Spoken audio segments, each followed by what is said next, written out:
Bonjour à tous et bienvenue à Inden pour cette seconde partie de l'exploration de l'ancienne ligne du chemin de fer Loèche-les-Bains. On va tout de suite commencer par emprunter l'ancien tracé qui contournait le vieux village. Très rapidement, le chemin de fer se séparait à nouveau de la route pour poursuivre la course en amont. La plupart des ouvrages intéressants ont déjà été montrés dans la première vidéo, mais je vais profiter pour vous parler un peu plus du matériel ferroviaire.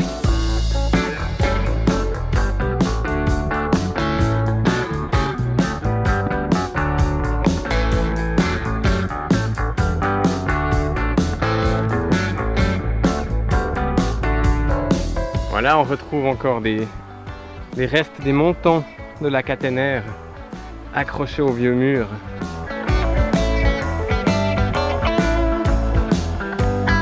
Encore une fois, un des beaux vestiges qu'on peut observer. Il s'agit des montants qui soutenaient la caténaire et je me trouve en ce moment sur un pont.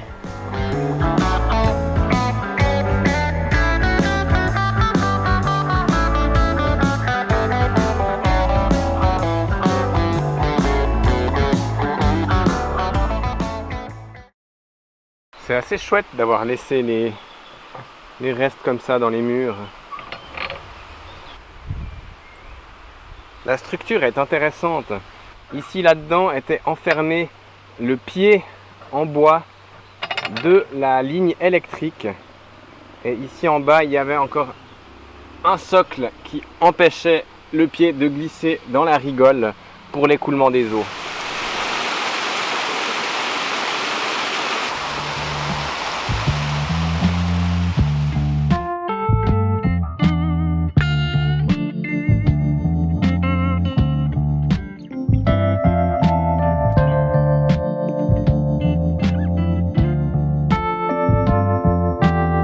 Voilà, ici, la ligne rejoint la route pour la longer sur un petit bout. Ouais, c'est vraiment un décor incroyable. On arrive ici au cœur des montagnes. C'est vraiment magnifique. Une nouvelle fois, c'est vraiment une superbe balade à faire. Il est tout à fait possible de faire Soesten-Loèche-les-Bains en une seule fois et de retourner ensuite jusqu'à la plaine avec le bus.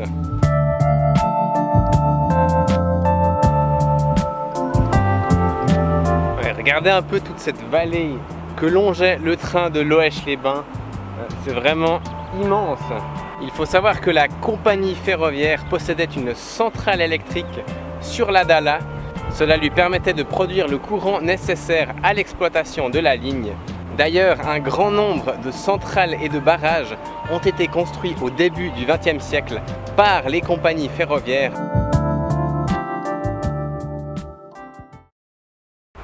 Ok, on quitte définitivement la route. La route principale donc, puisque cette partie du chemin de fer a également été réaménagée pour les voitures. D'ailleurs, nous avons là encore un des témoins de la ligne ferroviaire de Loèche-les-Bains. Vous aurez sans doute constaté les supports à câbles tout près du feu clignotant.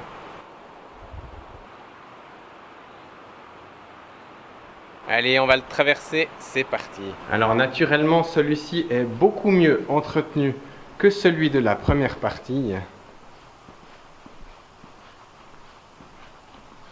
La maçonnerie a d'ailleurs été très bien conservée et on retrouve ici aussi ces fameuses niches utilisées donc par les employés en charge de la maintenance de la ligne.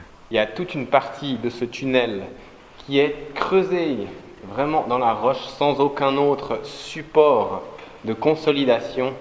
Voilà, on retrouve encore un de ces supports à câbles.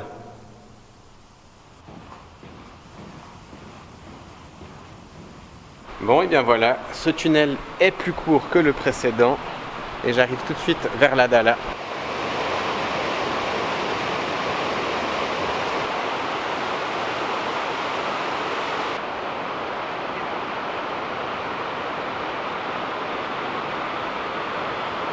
Je vais maintenant vous présenter une partie du matériel roulant qui était utilisé ici, mais pour ça je vais me rendre au musée du Blonay-Chambly car c'est là-bas qu'a été sauvegardée une partie de ce patrimoine. C'est parti!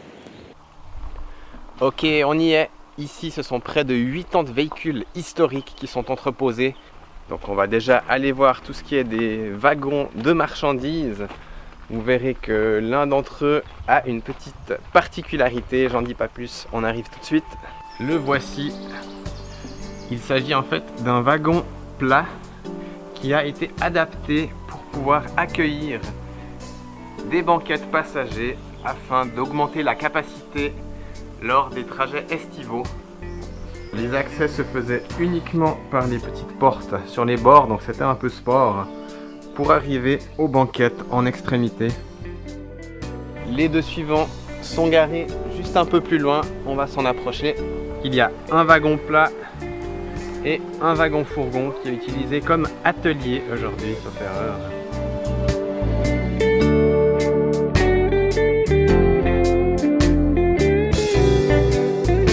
Vous constaterez qu'on retrouve encore les initiales de la ligne LLB, Leukerbad.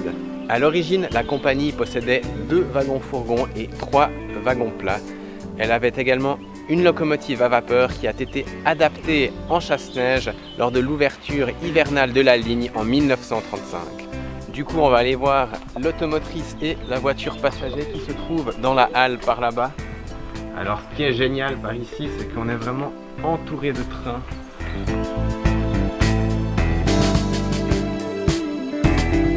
On y arrive. Là au-dessus, nous avons encore un panneau qui se trouvait à la gare de Loèche.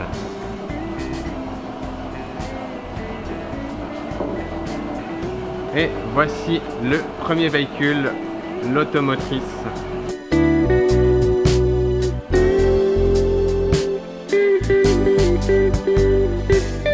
Sur chaque véhicule, on retrouve plusieurs lettres qui permettent en fait d'identifier les caractéristiques du véhicule en question. En l'occurrence ici, le A signifie première classe, le B deuxième classe, le F compartiment fourgon et le E permet d'indiquer qu'il s'agit d'un véhicule électrique.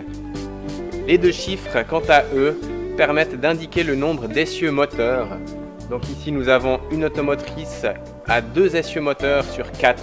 La ligne de Loèche-les-Bains ne comportait que des 2e et des 3e classes. Aujourd'hui, on peut observer sur les véhicules première classe et 2e classe. En 1956, tout ce qui était première et 2e classe sont passés catégorie première classe. Tout ce qui se trouvait 3e classe a été changé en 2e classe. Raison pour laquelle le code d'identification des véhicules ont changé.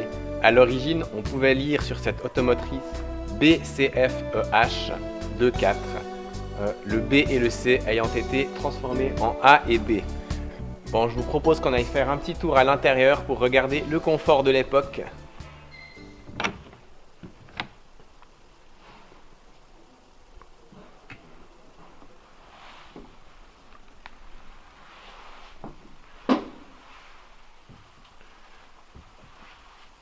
Voilà, un petit peu à quoi ça ressemble.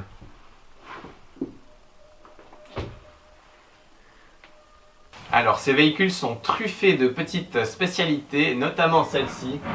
On trouvait dans la paroi un siège rabattable lorsqu'il fallait augmenter un petit peu la capacité des places assises. Voilà, et par ici, nous accédons au fourgon à bagages avec de ce côté-ci le poste de conduite. Naturellement, à l'époque, il était encore possible de fumer dans les trains. Alors, on va aller regarder le compartiment première classe, donc 2e classe à l'origine.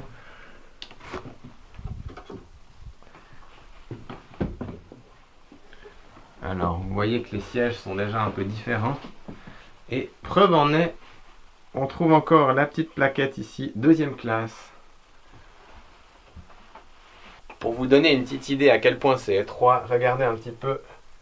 Le couloir est pas plus large que mon avant-bras et ma main ensemble. Bon, je vous propose d'aller regarder un petit peu le poste de conduite, comment ça se présente.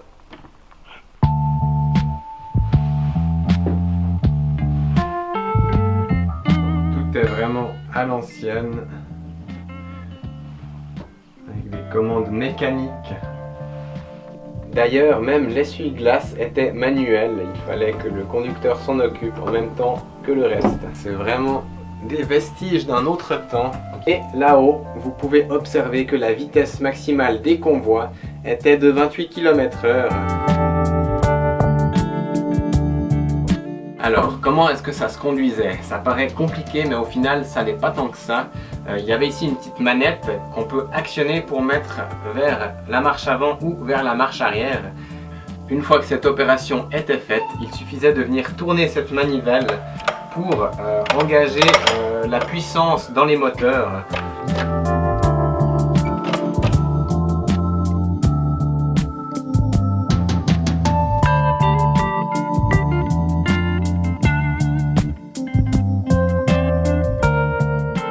Encore une petite spécialité, l'automotrice était équipée d'un système d'embiellage sur les essieux moteurs.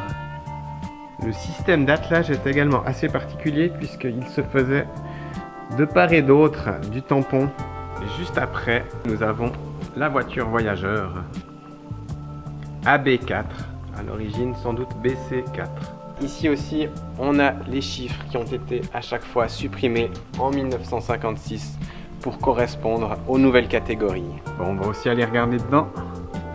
Le petit loquet ici, c'était pour pas que les passagers ouvrent la porte pendant que le train était en marche. Ah, vous voyez, les stores, c'est vraiment d'époque, hein.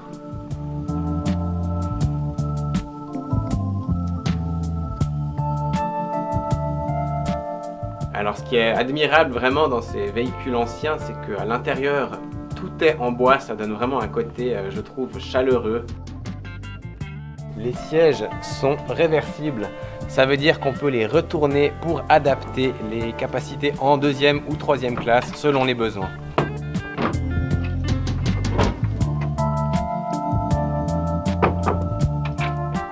Vous pouvez observer ici sur tout le véhicule un marchepied en continu. Celui-ci permettait au contrôleur de passer d'un compartiment à l'autre. Hop, fallait s'accrocher ici, refermer la porte, remettre le loquet et hop, tendre le bras et refaire la même opération de ce côté-ci. Tout ça évidemment pendant que le train circulait. Naturellement, la voiture voyageur n'était pas équipée de pantographe. Il fallait donc pouvoir transmettre le courant de l'automotrice à la voiture. Et il existait donc un petit système pour faire la transmission. Le musée abrite encore d'autres vestiges de la ligne, notamment les supports pour la ligne de contact de la voie d'accès aux entrepôts, ainsi qu'une aiguille anglaise, c'est-à-dire une aiguille à double embranchement.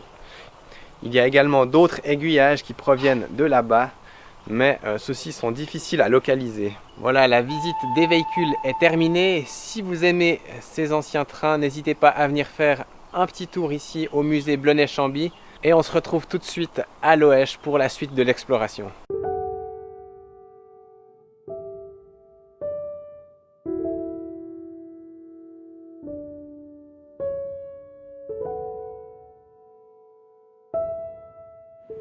Voilà, après quelques heures de marche en totalité, j'arrive peu à peu à Loèche-les-Bains.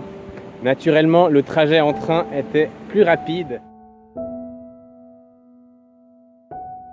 Bon, à partir d'ici, les vestiges sont, pour ainsi dire, inexistants. Vous voyez, à cet endroit, le train, il passait droit dans le champ ici. Je vais donc emprunter ce chemin, lequel me permet d'accéder directement vers l'ancienne gare de Loèche-les-Bains.